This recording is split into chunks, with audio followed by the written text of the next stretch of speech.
International friendship day సందర్భంగా సెలబ్రిటీల సందడి అందరినీ ఆకట్టుకుంటోంది. ప్రముఖ హీరో రవితేజ, దర్శకుడు హరీష్ శంకర్ ఒకరికొకరు ఫ్రెండ్షిప్ బ్యాండ్ కట్టుకున్నారు. ఈ సందర్భంగా హరీష్ శంకర్ రవితేజ కాళ్లకు నమస్కరించారు. వీరిద్దరి కాంబినేషన్ లో వస్తున్న మిస్టర్ బచ్చన్ సినిమా ఈ నెల 15న విడుదల కానున్న నేపథ్యంలో ఈ వీడియో చక్కర్లు కొడుతోంది.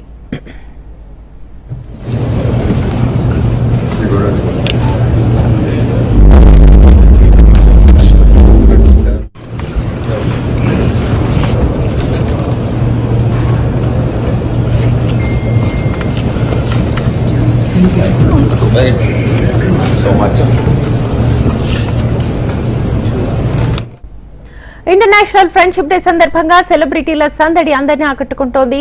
ప్రముఖ హీరో రవితేజ, దర్శకుడు హరీష్ శంకర్ ఒకరికొకరు ఫ్రెండ్షిప్ బ్యాండ్ ని కట్టుకున్నారు. ఈ సందర్భంగా హరీష్ శంకర్ రవితేజ కాళ్లకు నమస్కరించారు. వీరిద్దరి కాంబినేషన్ లో వస్తున్న మిస్టర్ బచ్చన్ సినిమా ఈ నెల 15న విడుదల కానున్న నేపథ్యంలో ఈ వీడియో చక్కర్లు కొడుతోంది.